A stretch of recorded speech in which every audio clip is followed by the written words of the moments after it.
I am uber crazy excited about preaching next week's sermon. This one is decent, but next week's is going to be awesome. It's one of these really esoteric feeling sections of Scripture that you read and you're like, what does that even mean? And I even read it early on this week and thought, I have nothing to say about this. And then it's like the lights went on, and I'm afraid of overselling and under-delivering for sure, but it very well could shape up to be the most important message of my life next week. So come next week. If you yawn through this service, next week we'll make up for it. But we're going to start off with something a little weird today. As if it wasn't weird enough already, I'm going to make some suggestions for dinner and a movie. And like I said, kind of weird. But we're going to start at Ramsey's Cafe on the World. And when I say dinner in a movie, it might be by yourself. It might be with friends. It might be with a spouse or partner. But Ramsey's is kind of the reason we have a church today in some strange sense, because years and years ago, my wife and I were here for a conference, and we ate at Ramsey's Cafe in the World in the Highlands, and we felt the vibe of Louisville. It was like this thing that happened. Ramsey's feels like Louisville to me. And we had an amazing meal, and this was 20 years ago probably. Had this amazing meal, and I remember leaving thinking, I love Louisville.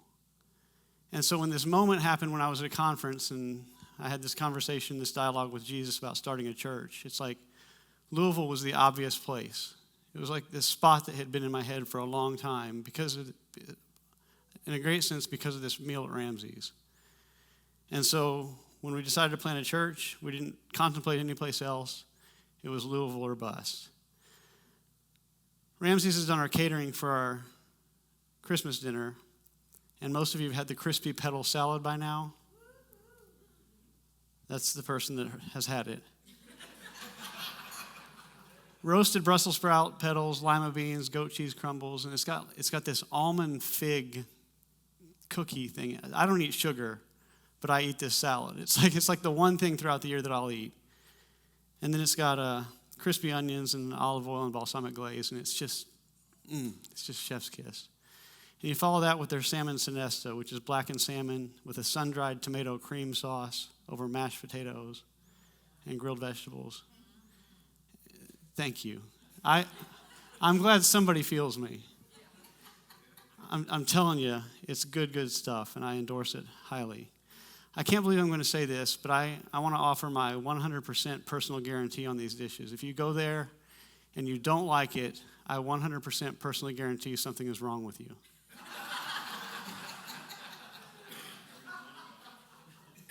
I didn't say earn your money back. Those words did not escape my lips. You may have said that. I didn't say that. But you're going to need a ride to the restaurant, and I highly suggest the Ford C-Max. I told you this is going to be weird. I promise it will all come together. I've been driving a C-Max for about a year and a half now. It's a hybrid car. It gets 37 miles to the gallon, which is just brilliant. Mine's red. The cockpit feels like you're in a jet. That front window just somehow is like an expanse. And it's really comfortable seats. I ride in my son's truck, and within 5 minutes, my back hurts. And this one I drive for hours, and I just feel good in it. The sound system is awesome. All it needs is a subwoofer, which I added, and now it's a rolling sound system on wheels. And I recommend them highly. It's been a very dependable car for me. But once you've got your sound system installed, you're going to need a band. This is the Velvet Sundown. They released, Paul knows them. They released 3 albums in 2025, their first albums, and they've drawn millions of followers. They have so many good songs. I wanted to share just a brief sample of 1 or 2 of them. Here we go.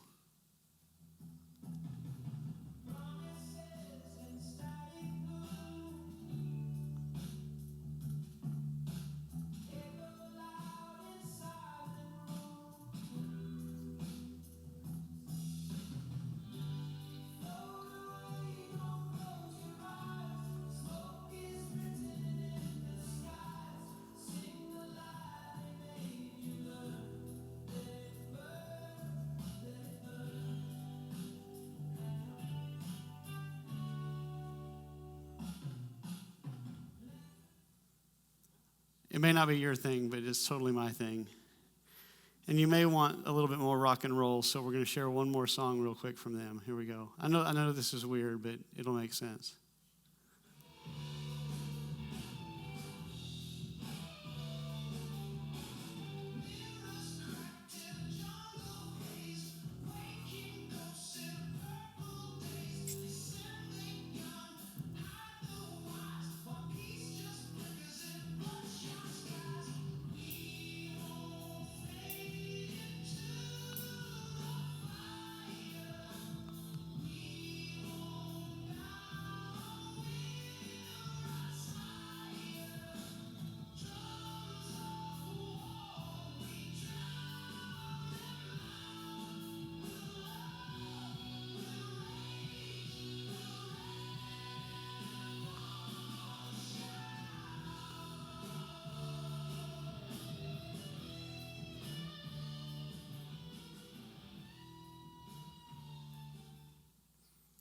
I love those lyrics.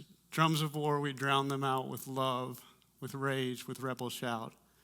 And here's what's interesting about the Velvet Sundown. They're entirely AI. It's not a real band. People were starting to really get into it. Like I said, they drew millions of followers. They released 3 albums rapidly. And it's just a bunch of humans programming computers and making it sound like a band.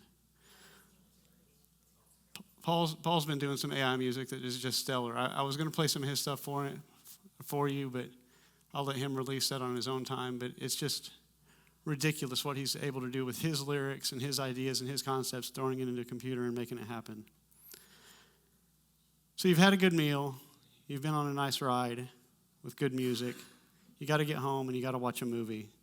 And I'm going to share the greatest movie of all time. I will go to my grave proclaiming it. Sense and Sensibility. It's forever proof that the British have the best senses of humor and that Jane Austen trumps Shakespeare in every way.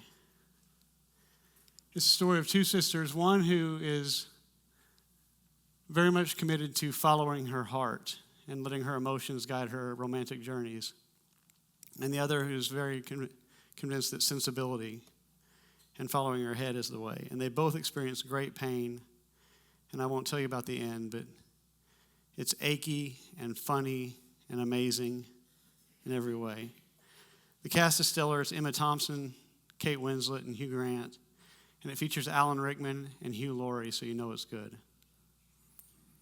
Now, you may be wondering at this point, this does not feel like a sermon. There's nothing Jesus-y about this situation at all. You may be wondering what in the world is happening. It might feel like a series of product reviews more than a church service. And I promise it'll all come together soon. But we're going to jump into our text now and then hopefully put 2 and 2 together. Like I said, we've been teaching about the FOAS, which we're calling the father of all sermons. We did a 30-week series on the MOAS, the mother of all sermons, the Sermon on the Mount.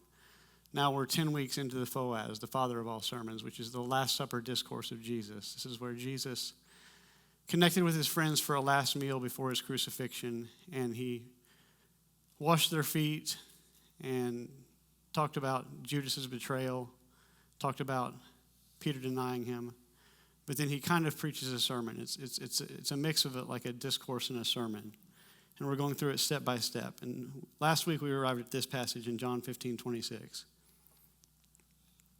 He says, "I must go, for when the advocate comes, whom I will send to you from the Father, the Spirit of truth, who goes out from the Father, he will testify about me."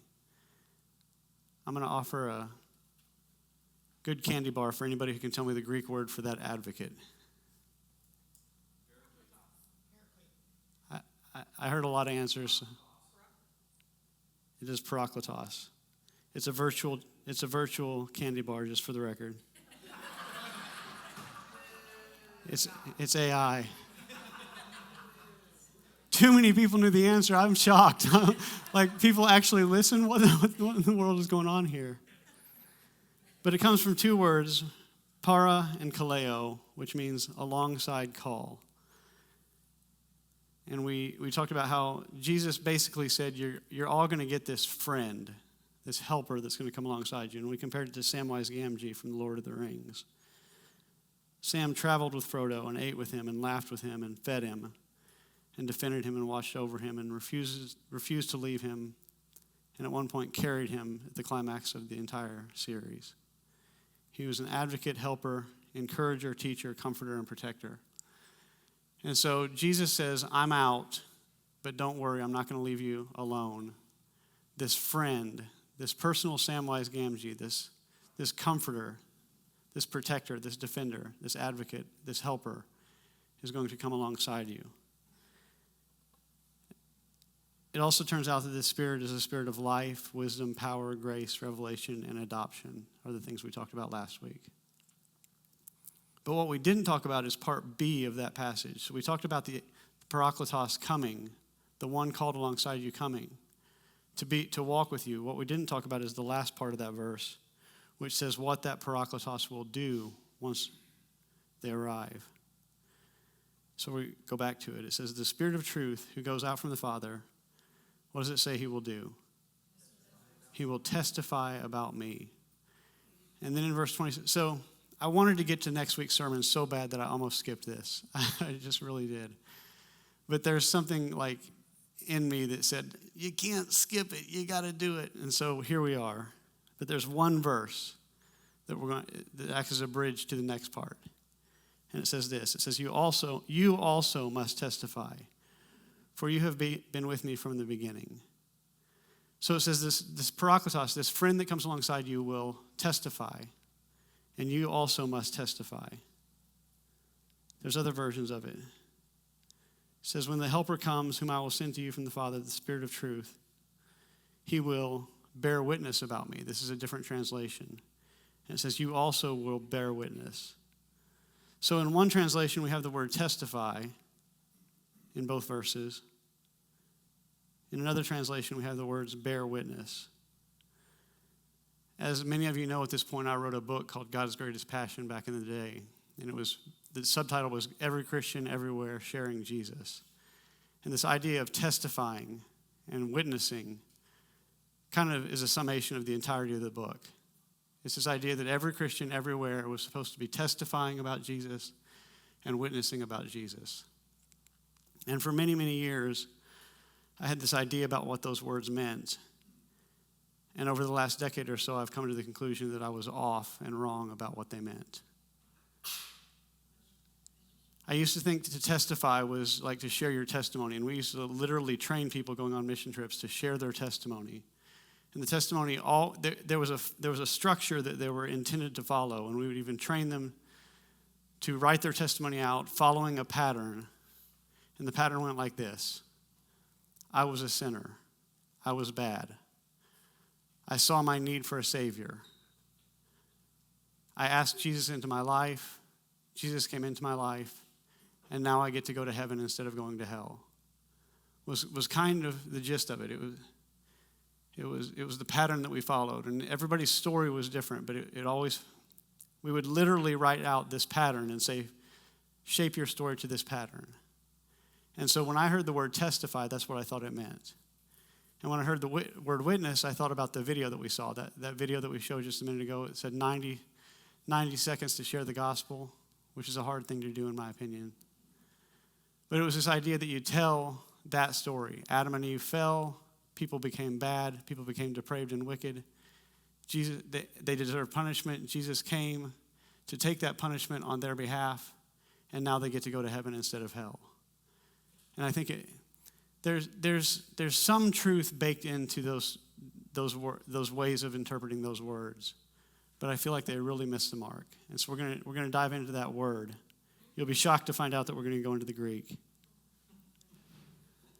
The word in the first verse is martyrisai, and the second is martyriaete, and they both come from the Greek root of martyreo. So martyreo, what word immediately pops into your mind? Right, this is the Greek word that was translated testify or bear witness in English. We'll get into that word martyr in a little bit because it's important, but this word does not translate into sharing a doctrine or religious principle or practice or religion. Instead, it's something totally different. But we're gonna back up just a second, and we're gonna ask the important questions when we approach Scripture, because it's common to make Scripture into a bumper sticker. You read a passage and you apply it to your life like that. Like this was written to me. I'm going to receive it. I'm going to act upon it. I'm going to embrace it and walk with it. And that's not always fair to do to the Scripture. So we're going to ask 3 questions. Number 1, who was this spoken to? Who was it spoken to? It's those who have been with me from the beginning. It's literally stated in the passage. It says, you who have been with me from the beginning. These are people who walked with Jesus through his public ministry and miracles and teachings. And they ate at campfires next to him. They prepared food with him. They went on long walks.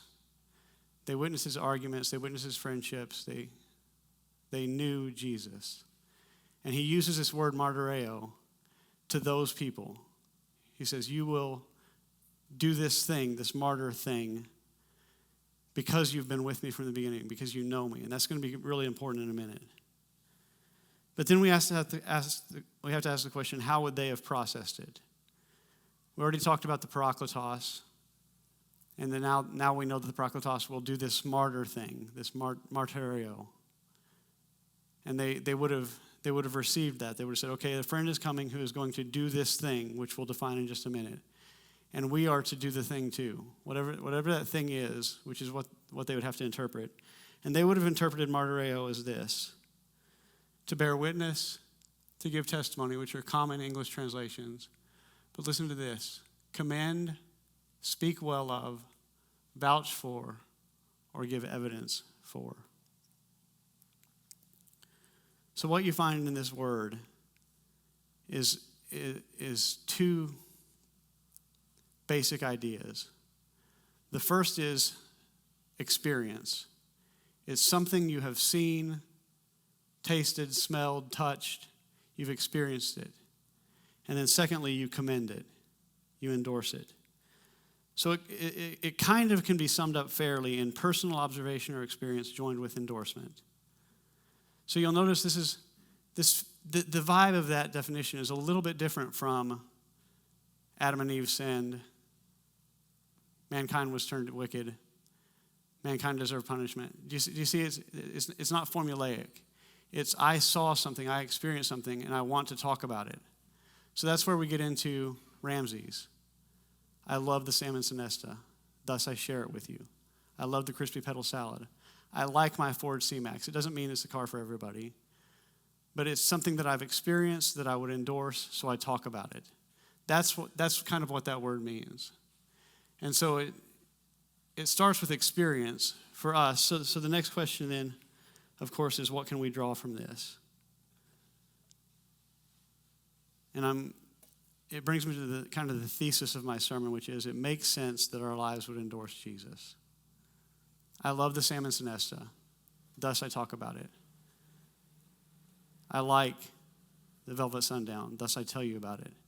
So I want to follow a line of reasoning today. Like my grammar, Jesus is the goodest.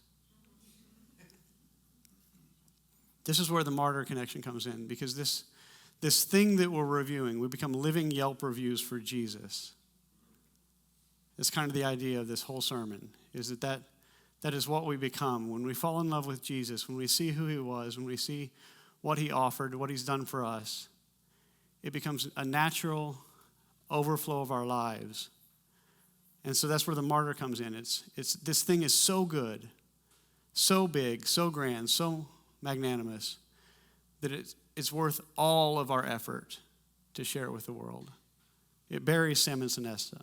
It buries everything else that's good. The food, Ramsey's, the car, the C-Max, the music, the Velvet Sundown, these are subjective goodness. Some of you may not eat seafood at all. And so when I say salmon sinesta, you're like, no, thanks, I'm out. Now, the only thing on my list that is objectively true is that Sense and Sensibility is the greatest movie of all time. This is axiomatic, it's not up for debate. The only movie that comes close is The Princess Bride. No, not even close. I will rarely say it, but you're just wrong. They've all got drama and romance, Princess Bride and sensibility. They've got tension and pain and hilarity and beautiful costumes and beautiful settings and amazing character development. And so we can kind of look at these movies and say, objectively, there's something good about these movies. And when we talk about Jesus, I think it's fair to say, objectively, he was the goodest of the good. He was the best of the best. He satisfies and fulfills all of our deepest longings. The things that we desire the most in life and light, he's there. So I made a list of Jesus-y stuff and what he did. And look at this list and say, is this not good? Does this not deserve a positive review on Yelp? He fed the hungry, literally and figuratively. He healed the sick. He challenged ugly powers. He laid down his life for those he loved. He touched the untouchable. He espoused wisdom and peace and love and mercy and justice and forgiveness and joy and understanding and clarity and hope and kindness and faithfulness and gentleness and the best kind of anger and patience and love and charity and love and restoration of everything and love and joy and love. And I actually had to shrink down the font on this to fit it on the page, and I could have filled several pages, but finally, also love, he talked about. Everything we crave physically, emotionally, materially, relationally, all of it is captured in the Christ. All of it is found right here in Jesus, the one who wanted to share his last meal with his friends and offer them some parting instruction about a friend who was coming and who would encourage you to share this list of love and peace and joy and the best kind of anger and patience and charity and the restoration of all things with the world. So it makes sense that we would, quote, write a review. You've probably seen reviews on Amazon or elsewhere, Google, where somebody starts saying, I never write reviews, but this product is so good that. Anybody ever seen a review like that? Anybody ever placed a review like that? Yeah. Most of us don't go out of our way to review our toilet paper. I mean, if it's 3-ply, it's good stuff, right? Most of us don't review every meal, don't review every restaurant, but every now and then you encounter something worthy of review, that taking that extra step, that extra effort to write. So it makes sense that we would write a review of Jesus, who is the goodest. The best of the best. And I would say it like this. I would say spending your life endorsing Jesus is a life well spent, because he encapsulates everything that is good, everything that is right. When we talk about the restoration of all things, it means no matter how bad it gets, no matter how hard your life is, no matter how much it hurts, no matter how much pain that you experience, there is one who will make it right. And that is worthy of endorsement. That's worthy of talking about. It's worthy of dedicating your life to. It's worthy of making your life a Yelp review for. So point 2 is that it makes sense that we would write a review, so to speak, that our lives would be endorsements of Jesus. Now, I want to say this. Point 2B, make sure you're not at Daybright Church. I've seen the leadership of Daybright Church, and it's dicey. These are shifty people. For those of you that don't know, the very first time Andrew Lutz preached at Daylight, I was out of town. It was the first time I was out of town in the history of Daylight Church. And he said, I'm starting Daybright Church. Don't follow him where he leads. I'm telling you, it's bad news. It was April Fool's Day, and he was making a joke. But what I mean by that is, when we endorse Jesus, many people take it as an endorsement of a faith system. Many people take it as an endorsement of a church or a church system or a religion. And that can leave them sour, because church systems fail people. Religions fail people. And so to those who, when I say an endorsement of Jesus, you think, but Jesus only brought me pain, or Jesus only hurt me, I would say, well, let's talk about the ingredients of Jesus for a second, and it'll be more clear. When we talk about fed the hungry, healed the sick, challenged ugly powers, laid down his life, touch the untouchable, joy, understanding, peace, hope, kindness, faithfulness. If this wasn't the ingredients of the meal you ate a bad substitute for the right meal. It's almost like turkey bacon.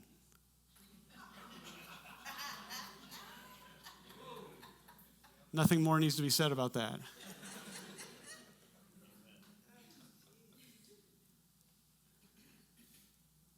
And so, if you've had a sour meal, if you've eaten spoiled food, I would encourage you to seek out a good meal. And this is the meal of Jesus. If the Jesus you've come to know, the Jesus you've come to hear about or to experience doesn't sound like this, you're eating turkey bacon. You've had a meal from a bad chef. Which is not to say that here at Daylight Church we have all the answers and we get it all right. I want to point past Daylight Church. I want to point past Daybright Church or churches in general to the list of Jesus. What Jesus did, he healed the sick and fed the hungry, challenged ugly powers, laid down his life. This is the Jesus that we endorse. This is the Jesus that it makes sense that our lives would be a review of. And so, once it's made sense, and once you realize that you're not going to eat this sour meal, share what you've seen, heard, and experienced. Now, I hope that there's a great deal of liberty in this slide, because it's not asking you to be an apologist. It's not asking you to be a professional critic or a theologian or a genius or an author or a scholar. You don't have to be any of those things to say, I've tasted a few bites of this food and it tastes good. You don't have to have all your ducks in a row. You don't have to know how to articulate the gospel in 90 seconds so that you can elevator pitch somebody's salvation. You just have to say, I've seen this list coming out of Jesus and the effects of Jesus on culture and on the world and on my friends and on my own personal life. And it's joy and peace and mercy and hope and clarity and all the right kinds of anger. And it tastes good. So you don't have to be an expert. There's this passage in Corinthians that says, for now we see in a mirror dimly, but then face to face. Now I know in part, then I shall know fully, even as I have been fully known. This passage and common sense, like the mystic Christians would say, even by using words, we poorly define God.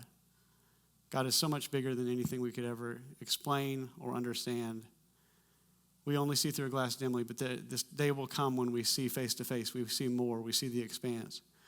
But for now, it's fair to exist in a space of, I don't get it all. I don't understand it all. I can't articulate it all. I can't explain it all. But here's what I know. I've tasted this list in the person of Jesus, and it's good.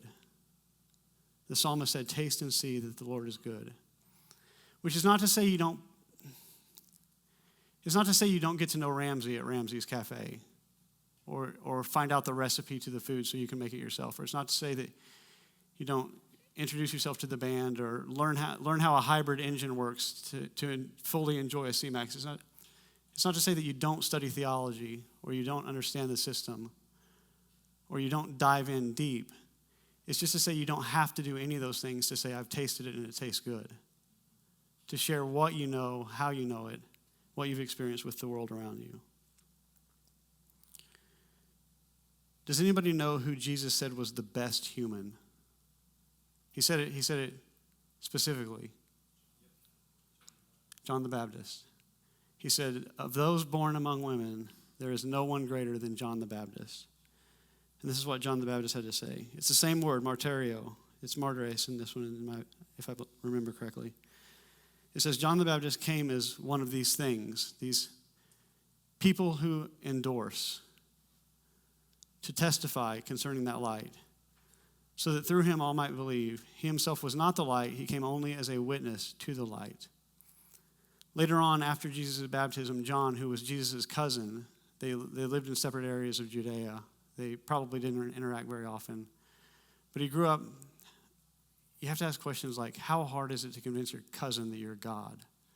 That's a hard sell. But John the Baptist eventually said this. He said, I myself did not know him. And theologians and scholars have argued about what that means because they obviously knew one another. But he didn't recognize his deity. He didn't recognize his power. He didn't recognize that he was the Messiah until later. It says, but the one who sent me to baptize with water told me, and I testify, this is the same word we've been talking about, I testify, I martyrio, that this is God's chosen one. So this is a prime example of not knowing a lot and yet allowing your life to be a good review. He didn't have perfect clarity. He saw through a glass dimly. He didn't have all the answers. But what he did know is that when he baptized Jesus, something happened. And that was what he shared with the world. He shared the revelation that he'd had that this was the Messiah, and he shared it openly. And then finally, I'll close with this idea. We are to be the review. It's not just that we are to share the review, we're to be it. Jesus said in Acts 1, you will receive power when the Holy Spirit comes on you, and you will be my witnesses, martyres, in Jerusalem, and in all Judea and Samaria, and to the ends of the earth. Same word, only a different conjugation. Jesus says, not only will you testify, you will be a testimony. So it goes beyond what you do to who you are. And so when we talk about this list, joy and understanding and charity and hope and clarity, the best kind of anger, it means your life becomes these things and points towards the source of these things. And so it all comes down to being transformed into the image of the Messiah and walking with him and allowing him to shape your life in such a way that you walk. It goes beyond just, hey, you should drive a C-Max because it's a great car. It's, hey, I've experienced this thing so much that it has transformed me and changed me and made me new.